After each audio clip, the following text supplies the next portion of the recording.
Yo, what's going on guys? ProTomahawks here. Today I'm bringing you guys my wish list for the next Treyarch title. And the reason why I'm picking Treyarch instead of Sledgehammer Games is because Sledgehammer Games are probably nearing completion and Black Ops 2 is really the base game which I'm basing a lot of my information from. Now I'm codenaming that Black Ops 3 just for now. It's likely that it's going to be Black Ops 3, but you never know. It could be a completely new title, it could be World War 2, we just don't know yet. But that's what I'm calling it for now, and this is what I want to see in the next title. I didn't actually realize how long it's going to be, so this is just going to be part one. In the video, I'm going to be covering several topics. It's not going to include campaign or zombies. It's just going to be multiplayer only. So that's public, private matches, and competitive gameplay. Some of these topics will include maps, competitive, guns, kill streaks, health, perks, equipment, the Pick 10 system, game modes, nukes, statistics, theater modes, character customization, and so much more. So I'm going to get straight into it. Let me start by saying, Treyarch, you made one hell of a game with Black Ops 2.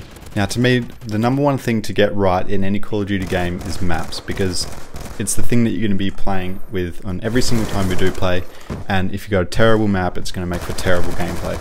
I think in Black Ops 2 they had perfect map design. Not all maps were great, but the fundamentals, they got pro players in, and they had 3 flanking routes, they had a few body glitching spots to hold up your area. They had good spawns and low verticality, which means that you don't get shot from all different angles. And they also had, no hiding spots. It promoted good, fast-paced gameplay, which is exactly what I want them to do in Black Ops 3.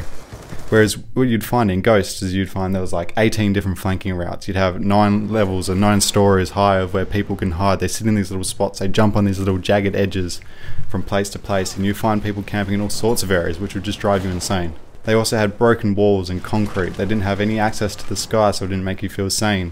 They had electrical wires running everywhere, huge puddles of water, and you just find yourself getting caught on everything, and it wasn't a pleasant experience just to be running around. How hard is it just to design a nice straight wall where you could walk past?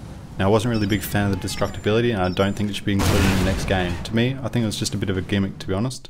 I think nearly in every Black Ops 1 map you could find a clock which told you the real time depending on the host location. Using this, I would love for them to incorporate a type of day-night map, much like the World at War maps, like Making Day and Making Night, and that way, depending on what time it is, you can have 2 different types of maps. I think that would bring uniqueness to the Call of Duty franchise.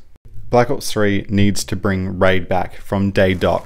I don't think anyone's going to hold it against them if they bring it back exactly the same as it was. It is a perfect map and it is my favourite map, and I think a lot of people will agree with me. They absolutely nailed that. There's a lot of close quarter combat, mid-range combat and long-range combat for snipers, shotguns, submachine guns and assault rifles. Perfect for everyone, perfect for competitive, search and destroy, hardpoint, capture flag. Every game mode was supported, everything was supported, spawns were perfect. I think they need to bring that back from day dot and make more maps just like Raid. Me personally, competitive in Black Ops 2 has completely changed my playstyle for the way I play Call of Duty. It has improved me as a player greatly, and has also improved our teamwork with me and a few other people. And I think that's the exact same for a lot of other people who play. But League play itself is not without its problems, and they've done a much better version than Infinity Ward has done with Ghosts. I think everyone will agree with me on that aspect. My biggest annoyance is when you get a teammate or an enemy that dashboards before the game even starts. Now I think a way to overcome this is by incorporating a system where the people who are not in your party are just simply put as match player. Whether they're on your team or they're against you, it doesn't even segregate the teams. It just puts you, it says how many players you've got locked down, and then it starts. There's no name, there's no game tag, there's no recent players, there's no stats, there's no previous game, there's nothing. It's just match player. I also think statistics should be completely separate from public matches and competitive. They also need to incorporate different statistics for when you build a team. I want to be able to look at, a team and see who's the best person in search and destroy, who's the best in hardpoint, who's the best person in capture flag, and trying to prove those people and show statistics for each game, and that way you can improve on a basis like that. Another thing which I find really annoying in competition is when a lot of your teammates or enemies leave and you're left by yourself, or you're left versing one enemy. So I think you should be given the option to forfeit, like if every single teammate also agrees to forfeit. So the next thing I want to talk about today is the weapons in Black Ops 3. So now the guns that were used in Black Ops 2 were all balanced pretty well so far, as they'll probably spend a couple of years doing so. Now I think what they need to do is they need to keep all of the weapons the same, except they just need to reskin them all to make them look all completely different. They can either upgrade the looks, or they can completely change the gun altogether. So they can make an AN-94 look like an AK-47, or a SWAT look like an M16, or whatever it is. Just keep the damage, keep the range, keep the recoil patterns all the same, just completely reskin them. So that gives the idea of new set of guns, but they have all the same statistics and balancing associated with those guns. I also want them to remove the target finder, and if they're going to keep the millimeter scanner in, I want them to make it only so it works, you can only see someone through your scanner if they're, been standing still for about 3 seconds or longer. And they're allowed to rotate on the spot, and they're allowed to jump and crouch or whatever it is like that, just as long as they're not running for 3 seconds. Because the sight itself is actually a pretty good sight, because you can see quite clearly through it, and it's quite nice and wide. But the annoying thing is that, when you're running or you're playing competitive or something like that, and someone's using a millimeter scanner, it's pretty bullshit. I don't want to see any launches in the game which don't have a lock on. So the only launches that you're allowed are for anti-aircraft or anti-whatever it is that's on the ground. I just don't want to be able to see any RPGs or s'mores or anything like that that can be shot without having to lock on. Alright, so the next thing I want to talk about today is bolt action sniper rifles. Now, I'm sure a lot of you guys are going to have a difference of opinion, but this is what I think. Every single bolt action sniper rifle should be a one-hit kill to the head or upper chest. And I also think that they need to remove auto aim completely. This will then separate the men from the boys in terms of skill for sniping and quick scoping, and will also allow a lot more skillful reputation for those who do get quad feeds. And for those of you who disagree with that, maybe if they introduce a perk which means that you only get shot with a sniper rifle and you die by one hit, one bullet, if you get shot in the head or chest. The silencers that are used in Treyarch games always sound like they're shooting sandbags. I'll show you a demo run.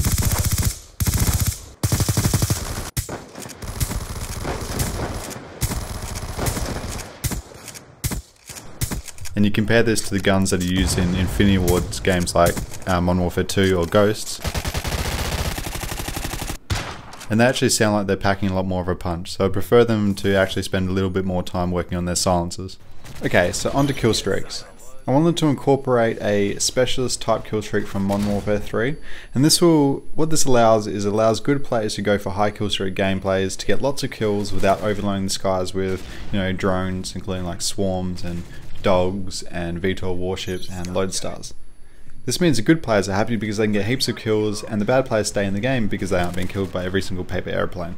And if the bad players stay in the game, that means the good players are happy because they can still kill the bad players.